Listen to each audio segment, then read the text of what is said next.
శాంతి. నమస్తే. ETV life ఆధ్యాత్మిక channel మానస కార్యక్రమానికి స్వాగతం. మనలో చాలామంది చూడండి, వేసవకాలం అది వచ్చినప్పుడు చలివేంద్రాలని, మజ్జిగ కేంద్రాలని ఇలాంటివి చాలా ట్రస్ట్ వాళ్ళు నిర్వహిస్తూ ఉంటారు. లైక్ జంక్షన్స్లోను, లేదంటే స్కూల్స్కి వెళ్ళి, లేదంటే వృద్ధాశ్రమాలకు వెళ్ళి ఇలాగ చాలామంది పంచిపెడుతూ ఉంటారు. అలాగే ఏమన్నా ఉత్సవాలు అయ్యాయి అనుకోండి, ఉదాహరణకి తెలంగాణలో అయితే బోనాలు అని, లేకపోయినట్లయితే శరన్నవరాత్రులు, లేదంటే వినాయక చవితి, వీటన్నిటిలో అన్నదాన కార్యక్రమాలు చేస్తూ ఉంటారు.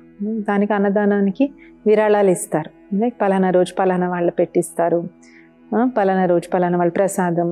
ఏది లేకపోతే ఒక అన్నదానంలో ఒక జనరల్గా ఒక 10 to 15 వెరైటీస్ ఉంటే ఒక వెరైటీ ఒక ఫ్యామిలీ, ఒక వెరైటీ ఒక ఫ్యామిలీ, ఇలాగ ఆధ్యాత్మికంగా ఎన్నో సేవా కార్యక్రమాలు చేస్తూ ఉంటారు. అలాగే చాలామందికి తెలుసు, బ్రహ్మకుమారీస్ అనేది కంప్లీట్గా వాలంటరీగా నడిచేటువంటి ఆర్గనైజేషన్. ఇక్కడ ఎవరిలో ఏ నైపుణ్యత ఉందో ఆ నైపుణ్యతను సేవా కార్యక్రమంలో వినియోగిస్తారు. ఉదాహరణకి ఎవరైనా ఎలక్ట్రికల్ వర్క్ ఉన్న వాళ్ళు ఉంటే వాళ్ళు ఫ్రీ టైంలో, లైక్ సాటర్డే సండేస్ సెలవులు వచ్చినప్పుడు వాళ్ళు వచ్చి ఎలక్ట్రికల్ పనులు చేసి వెళ్తారు. అలాగే ఎవరి దగ్గరైనా కార్ వచ్చి మంచి కార్ డ్రైవింగ్ ఉన్నట్లయితే సిస్టర్స్ని మమ్మల్ని సేవకు తీసుకువెళ్ళడానికి వాళ్ళు చక్కగా కార్లో వచ్చి సేవకు తీసుకుని వెళ్తారు. అలాగే మంచిగా వంటలు చేయడం వచ్చినటువంటి వాళ్ళు ఇక్కడ జరిగేటువంటి భోజనాలు కానీ ప్రసాదాలు కానీ చేయడానికి ఇంట్లో పనులన్నీ ముగించుకుని 11-11:30 వరకు వచ్చి ఈవినింగ్ వరకు ఉండి ప్రసాదాలన్నీ వండి వెళ్తారు. సో ఈ విధమైనటువంటి సేవా కార్యక్రమాలు అన్ని ఆధ్యాత్మిక సంస్థల్లో కూడా జరుగుతూనే ఉంటాయి.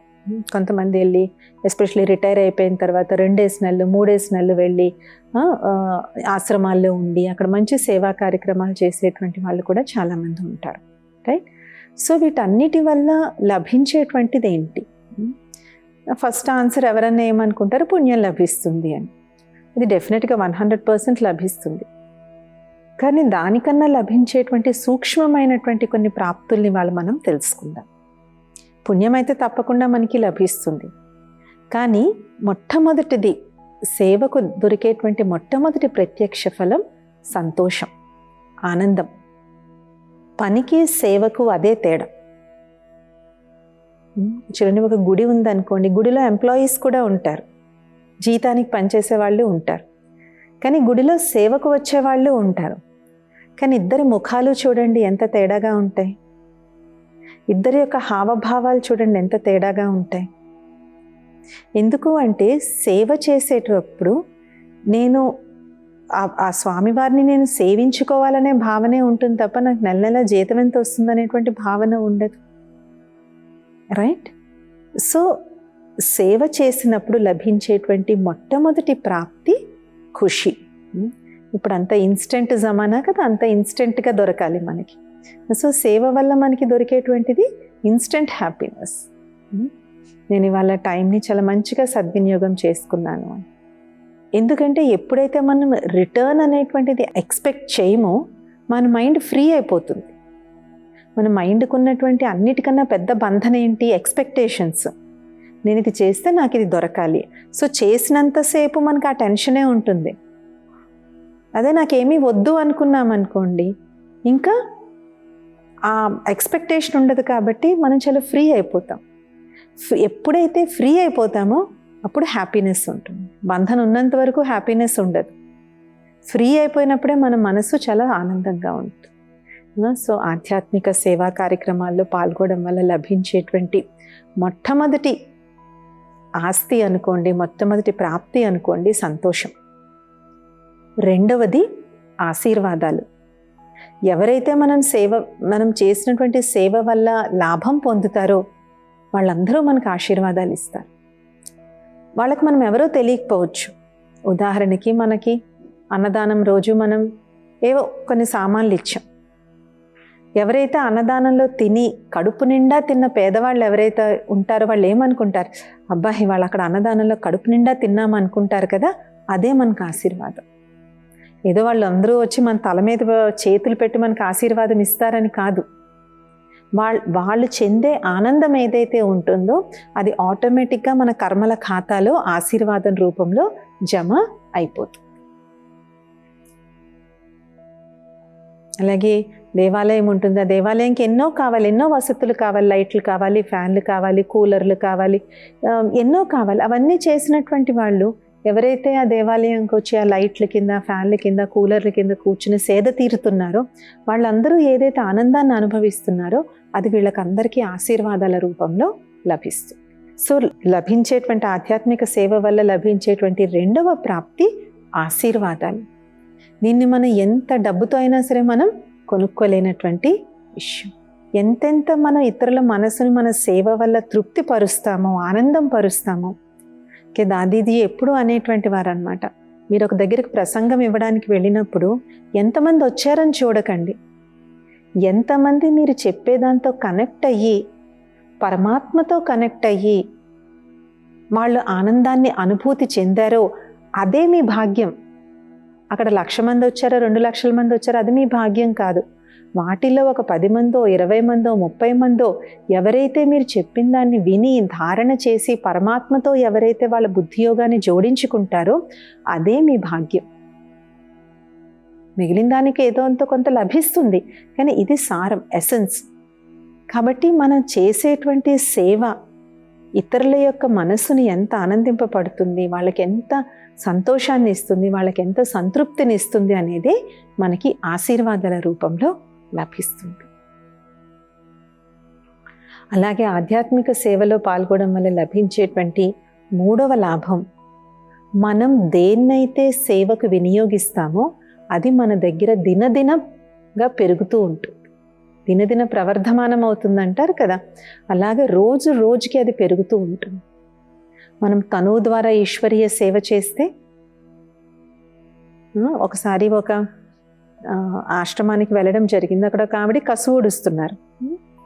ఆవిడ గూని అయినా ఆవిడ రోజు కసువు ఊడుస్తున్నారు.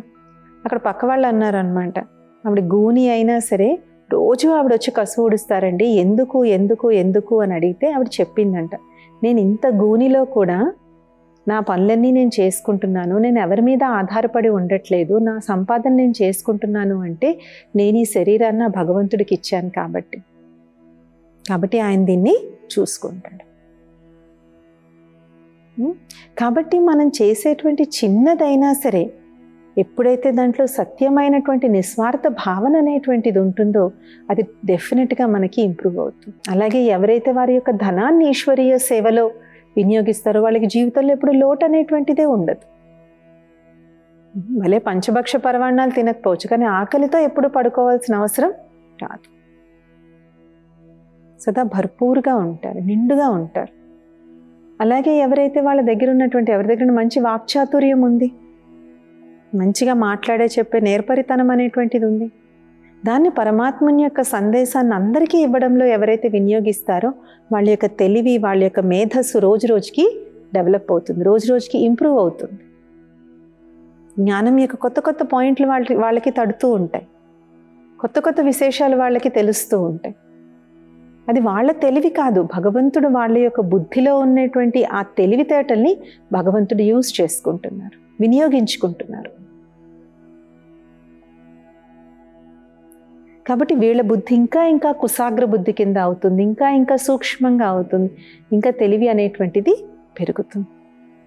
కాబట్టి మనం దేన్నైతే మనం ఈశ్వరీయ సేవలో, ఆధ్యాత్మిక సేవలో మనం వినియోగిస్తామో ఆ ఖజానా మన దగ్గర రోజు రోజుకి మన దగ్గర పెరుగుతుంది.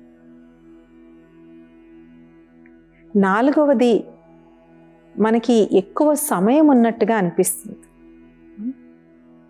ఎందుకంటే ఈశ్వరీయ సేవలో ఉన్నప్పుడు ఆటోమేటిక్గా మనకి సేవ చేయాలి అనే భావన ఉన్నట్లయితే టైం ఆటోమేటిక్గా దొరుకుతుంది, మనం వేస్ట్ నుంచి ఫ్రీ అయిపోతాం. అదే మనం ఇంట్లో ఉన్నామనుకోండి, పనుల్లో బిజీ అయిపోతాము, రకరకాల విషయాల్లో బిజీ అయిపోతాం, వేస్ట్లో బిజీ అయిపోతాం, నెగిటివ్ విషయాల్లో బిజీ అయిపోతాం. కానీ అదే సమయాన్ని, అదే శ్వాసని, అదే సంకల్పాలని మనం ఈశ్వరీయ సేవలో పెట్టినప్పుడు మనకి సమయం ఇంకా ఎక్కువ ఉన్నట్టుగా అనిపిస్తుంది. ఎందుకంటే ఇక్కడ మనం సమర్థవంతమైన కర్మలు చేస్తున్నాము, సమర్థవంతమైన మాటలు మాట్లాడుతున్నాము, సమర్థవంతమైన సంకల్పాలను చేస్తున్నాం. కాబట్టి వేస్ట్ చేశాను నేను ఇవాళ అని మనకు అనిపించదు.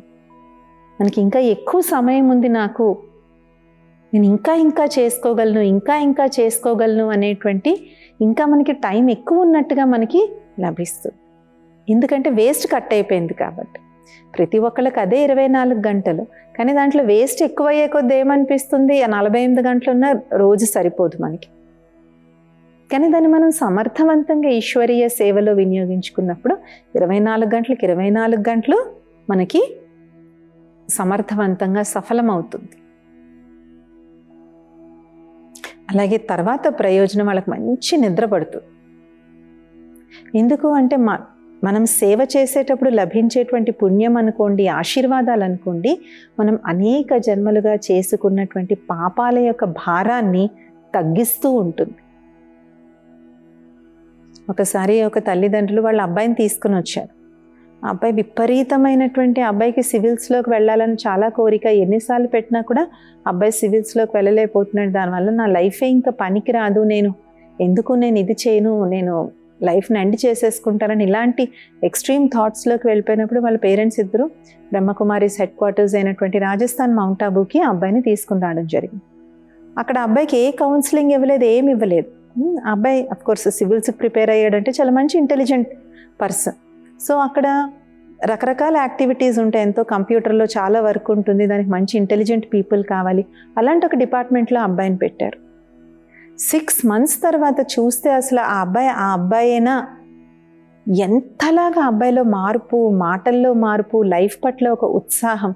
ఎందుకు, తనకు అర్థమైంది నాలో ఏదైతే నైపుణ్యత ఉందో నేను దాన్ని కరెక్ట్గా యూజ్ చేసుకుంటే నేను ఇంత సేవ నేను చెయ్యగలనా అనేసి.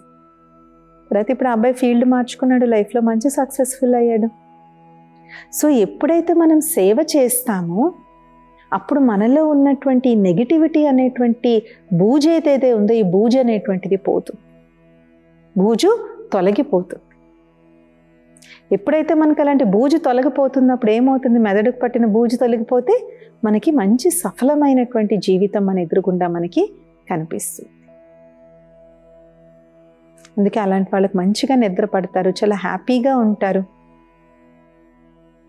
లైఫ్లో నేను ఏదో ఒకటి సాధించాననేటువంటి ఒక ప్రొడక్టివ్నెస్ వాళ్ళకి కనిపిస్తుంది. అలాగే చాలామంది సేవా కార్యక్రమాల్లో పాల్గొని వాళ్ళ ఆరోగ్యాన్ని బాగు చేసుకున్న వాళ్ళు కూడా చాలామంది ఉన్నారు.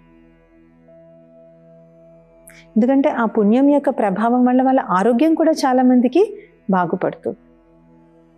ఎందుకంటే సగం అనారోగ్యం ఎక్కడ వస్తుంది, ఎక్కువగా కూర్చుని అనవసరంగా ఆలోచించినప్పుడు మనకు అన్ని నొప్పుల్లా అనిపిస్తాయి. మనం పనిలో పడిపోతే నొప్పులేమీ తెలియదు, మర్చిపోతాం, మనం అన్ని నొప్పులు మర్చిపోతాం.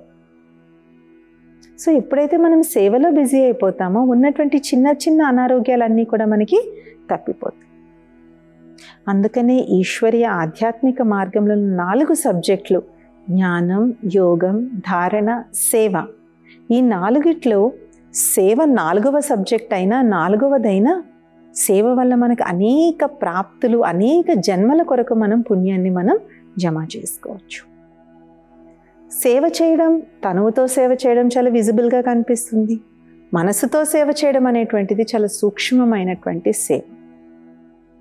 ఎవరైతే నిత్యం ధ్యానం చేస్తారో, ఎవరైతే మనసు చాలా పవిత్రంగా, నిర్మలంగా, సాత్వికంగా ఉంచుకుంటారో వాళ్ళు మనసుతో సేవ చేయగలరు. అంటే వాళ్ళు ఎవరి పట్ల ఎలాంటి శ్రేష్టమైన శుభకరమైన సంకల్పాలను చేసినా అవి వెంటనే తథాస్తు అని నెరవేరుతాయి. ఎందుకంటే ఆ థాట్కి, వాళ్ళు చేసినటువంటి ఆ శ్రేష్ఠ సంకల్పానికి అంత శక్తి అనేటువంటిది ఉంటుంది.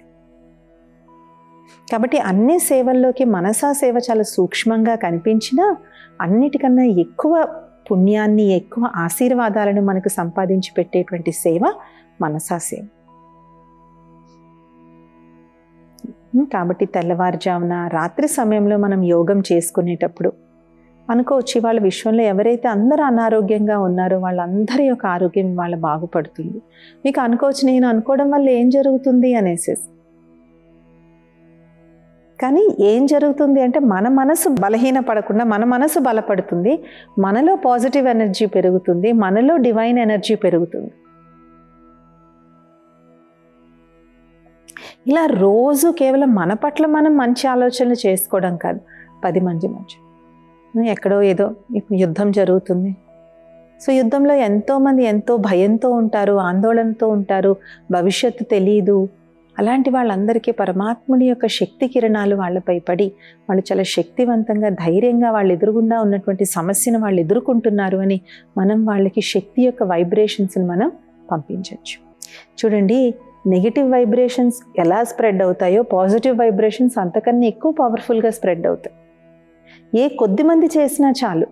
కాబట్టి మనం అలాగే ఎక్కడో వరదలు వచ్చాయని మనకు తెలిసింది, తుఫాను వచ్చింది, లేదంటే భూకంపం వచ్చింది, ఏదో అయిందని మనకు తెలుసు, వెంటనే మనం పరమాత్మతో కనెక్ట్ అయ్యి పలానా చోట్ల పలానా దగ్గర ఏదైతే విపత్తు జరిగిందో వాళ్ళందరికీ కూడా పరమాత్మని యొక్క శక్తి సహయోగం తప్పకుండా లభించాలి, వాళ్ళు చాలా సురక్షితంగా ఉండాలి. మనం ఈ చేసేటువంటి ఈ శ్రేష్ఠ శుభ సంకల్పం ఏదైతే ఉందో అది ఎంత మందికి వెళ్తుందో కూడా మనకి తెలియదు. దీన్ని మనం ఎలా మెజర్ చేసుకోవాలి అంటే మన మనసు ఎప్పుడూ ఆనందంగా ఉంటుంది, మనకి దుఃఖం అనేటువంటిది రాదు. ఎలాంటి పరిస్థితుల్లో అయినా సరే మనం చాలా స్థిరంగా అచల్ అడోల్గా అంటే చాలా స్థిరంగా నిలకడగా మనం నిలబడగలుగుతాం. దానికి కారణం ఏంటి? మన మనస్సును మనం ఈశ్వరీయ సేవలో వినియోగించాం. భగవంతుని సేవలో సర్వుల యొక్క కళ్యాణం కోసం మనం కళ్యాణకారి మంగళకారి సంకల్పాలకు మన మనస్సును మనం వినియోగించిన కారణంగా మన మనస్సు వల్ల మనకి దుఃఖం అనేటువంటిది లభించదు. ఇది చాలా సూక్ష్మమైనటువంటి సేవ. కానీ ఇది ఎంతెంతైతే చేస్తూ ఉంటామో మన సంకల్పాల యొక్క వేగం, మన సంకల్పాల యొక్క దూరం పెరుగుతూ ఉంటుంది. చూడండి, తల్లికి పిల్లలకి చాలా స్ట్రాంగ్ బాండ్ ఉంటుంది. మదర్ ఇక్కడ ఒకసారి అనుకుంది అంటే వెంటనే కొడుకో కూతురో ఫోన్ చేస్తారు, అయ్యో ఇప్పుడే అనుకుంటున్నాను అంటున్నారు. ఎందుకు? మదర్కి ఆ చైల్డ్ పట్ల చాలా స్ట్రాంగ్ ఫీలింగ్ ఉంటుంది. అందుకని తల్లి ఇక్కడ సంకల్పం చేసింది అంటే అదే టైంకి వాళ్ళకి టచింగ్ వస్తుంది, నా అమ్మకి ఫోన్ చేయాలి అని. ఇది కూడా అంతే. మనం మనసు ఎంతెంత పవిత్రంగా, ఎంతెంత స్వచ్ఛంగా, ఎంతెంత శక్తిశాలిగా ఉంటే మనం ఎవరి పట్ల ఏ విధమైన సంకల్పం చేస్తే అది వాళ్ళకి రీచ్ అవుతుంది. ఎందుకు? వాళ్ళు ప్రార్థన చేస్తూ ఉంటారు కదా, వాళ్ళు భగవంతుడిని తలుచుకుంటుంటారు కదా ఆ టైంలో. భగవంతుడా మమ్మల్ని రక్షించు, మమ్మల్ని కాపాడు, మా పిల్లల్ని కాపాడు, మాకేదన్నా ఆసరా ఇవ్వు, మాకేమన్నా అండ ఇవ్వు అని వాళ్ళు భగవంతుడిని ప్రార్థిస్తూ ఉంటారు కదా. సో భగవంతుడు ఎవరిని వినియోగించుకుంటారు? ఎవరైతే తనతో హృదయంతో బుద్ధితో కనెక్ట్ అయి ఉంటారో అలాంటి ఆత్మల్ని వినియోగించుకుని భగవంతుడు వారికి సహాయం చేస్తారు. ఇదంతా మనకి తెలిసి తెలియకుండా నడిచేటువంటి ఒక కాస్మిక్ మెషినరీ. ఎందుకంటే వాళ్ళ ప్రార్థనలు భగవంతుడు ఎలా తీరుస్తాడు?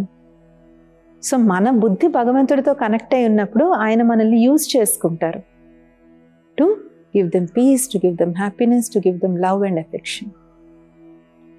ఇది చాలా సూక్ష్మమైనటువంటి సేవ. కాబట్టి నిత్యం ధ్యానం చేస్తూ పగలు సాయంత్రం, మార్నింగ్ అమృత వేళల్లో 3 నుంచి 5, సాయంత్రం 6 నుంచి 8 ఈ ధ్యానం సమయంలో ఎంతెంత మనం పరమాత్మతో కనెక్ట్ అయి ఉంటే ఆ టైంలో ఎవరికి అవసరమో వాళ్ళకి మన భగవంతుడు మన మనస్సుని బుద్ధిని వినియోగించి వాళ్ళకి కావాల్సింది మన ద్వారా ఇప్పిస్తాడు. సో ఈ విధంగా చాలా సూక్ష్మమైనటువంటి మనసా సేవ అనేటువంటిది చేయొచ్చు. అలాంటి మనసా సేవ చేసినటువంటి వాళ్ళకి ఎదురుగుండా ఎలాంటి పరిస్థితి వచ్చినా వాళ్ళ మనసు చాలా స్థిరంగా ధైర్యంగా ఉంటుంది తప్ప లబోదిబోమని ఏడ్చి బాధపడిపోయి కంగారు పడిపోయి 10 మందిని కంగారు పెట్టేలాగా వాళ్ళు ఉండరు. అలాగే ధనంతో ఎలాగా సేవ చేయడం చాలా ఈజీ, కానీ ధనం సేవ చాలా కనిపిస్తుంది కూడా. పలానా వాళ్ళు ఫ్యాన్లు ఇచ్చారంట, పలానా వాళ్ళు లైట్లు ఇచ్చారంట, పలానా వాళ్ళు సిమెంట్ ఇచ్చారంట, పలానా వాళ్ళు బ్రిక్స్ ఇచ్చారంట, అది మంచిదే. అలాగే సంబంధాలతో సేవ. కొంతమంది వాళ్ళకి తెలిసిన వాళ్ళకి, వాళ్ళ బిల్డింగ్లో వాళ్ళకి, వాళ్ళ నేబర్స్కి, రిలేటివ్స్కి, ఫ్రెండ్స్కి కూడా స్పిరిచువల్ మెసేజెస్ పెడుతూ ఉంటారు, స్పిరిచువల్ ప్రోగ్రామ్స్ చేస్తూ ఉంటారు. చెప్తారు కదా, వాళ్ళు మా కాలనీలో వినాయక చవితి సంబరాలు మేడం, మీరు వచ్చాక 1 అవర్ అక్కడ కొంచెం మెడిటేషన్ గురించి చెప్పండి అని. సో వీళ్ళ ప్రోగ్రామ్ని అరేంజ్ చేస్తారు. భలే ఆ రోజు ఒక 100 మందిలో ఒకరిద్దరికైనా సరే ఆ మెడిటేషన్ క్లాస్ యూస్ఫుల్గా ఉండుండొచ్చు. సో ఆ పుణ్యం అనేటువంటిది వీళ్ళకి లభిస్తుంది.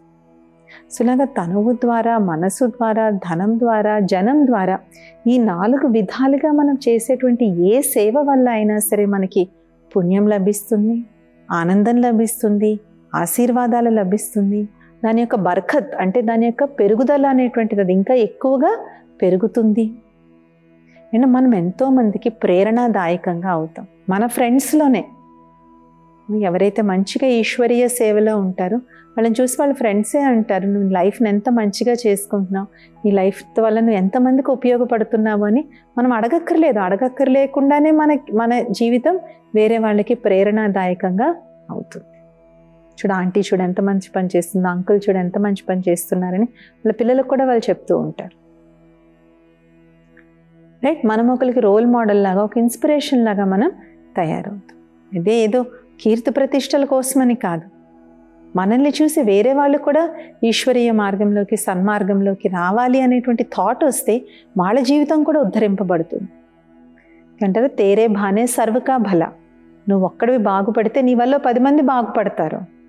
చూడండి, మారుమూల కుగ్రామాల్లో మనం స్టోరీస్ వింటూ ఉంటాం. నేను ఫస్ట్ వాడినండి మా విలేజ్లో మెడిసిన్ చదవడానికి, నేను ఫస్ట్ వాడినండి మా విలేజ్లో నేను IAS ఆఫీసర్ అవ్వడానికి అని. ఆ ఫస్ట్ వ్యక్తి అయిన వల్ల, ఆ వ్యక్తి యొక్క ఇన్స్పిరేషన్ వల్ల మిగిలిన ఎంతమంది ముందుకొస్తారు? PV సింధు గారు మొట్టమొదటిసారిగా అంతర్జాతీయంగా మన భారతదేశానికి పథకం తెచ్చినప్పుడు ఆమెను చూసి ఎందరో మంది ఆడపిల్లల తల్లిదండ్రులు వాళ్ళ పిల్లల్లో కూడా క్రీడల్ని ప్రోత్సహించారు. అలాగే ఎప్పుడైతే మన మహిళల క్రికెట్ జట్టు విశ్వకప్ను గెలిచిందో ఎంతరో మంది అమ్మాయిల యొక్క తల్లిదండ్రులు కూడా వాళ్ళ పిల్లల్ని ఇప్పుడు క్రికెట్లోకి, ఆడపిల్లల్ని క్రికెట్లోకి ఎంకరేజ్ చేస్తున్నారు. వీళ్ళందరి యొక్క కీర్తి ప్రతిష్టలకు ఫలితం వాళ్ళకు కూడా లభిస్తుంది. సో అలాగే ఒకరిద్దరు చేసినటువంటిది ఎప్పుడైతే ఇతరులకి ప్రేరణాదాయకంగా అవుతుందో వాళ్ళని చూసి అనేకులు వస్తారు. ఇంకే బ్రహ్మబాబా ఎప్పుడూ అంటూ ఉండేవారు, మేజో కరుంగా ముజే దేక్కర్ ఔర్ కరేంగే, నేనేం చేస్తే నన్ను చూసి 10 మంది చేస్తారు. చూడండి, ఒక్కోసారి మనం చూస్తూ ఉంటాం, అందరూ సిన్సియర్గా లైన్ కడుతూ ఉంటారు. ఎవరో ఒక్క వ్యక్తి వచ్చి పక్క లైన్ కడతాడు. ఆ ఒక్క వ్యక్తి పక్కన లైన్ కట్టిన కారణంగా అతని వెనకాతలు మిగిలిన వాళ్ళందరూ లైన్ కట్టేస్తారు. సో తప్పైనా ఒప్పైనా ఒక్కడి చేస్తే చాలు, వాళ్ళ వెనకాతలు చేయడానికి బోల్డ్ మంది సిద్ధంగా రెడీగా ఉంటారు. కాబట్టి ఈ విధంగా ఈశ్వరీయ సేవలో మన సమయాన్ని సఫలం చేసుకోవడం, మన శ్వాసను సఫలం చేసుకోవడం, మన సమయాన్ని సఫలం చేసుకోవడం అనేటువంటిది చాలా చాలా ఆనందకరమైనటువంటి, 1కి 100 రెట్లు ప్రతిఫలాన్ని ఇచ్చేటువంటి చాలా చాలా సదవకాశం. సో ఎవరికి అవకాశం ఉంది, ఎవరికి టైం ఉంటే తప్పకుండా స్పిరిచువల్ సర్వీసెస్లో పాల్గొన్నట్లయితే ఈ బెనిఫిట్స్ అన్నిటినీ మీరు ప్రత్యక్షంగా అనుభూతి చేయగలరు. ఇది ఇవాల్టి మానస కార్యక్రమం. వచ్చే మానసాలు ఇంకొత్త అంశంతో కలుద్దాం. ఓం శాంతి, నమస్తే.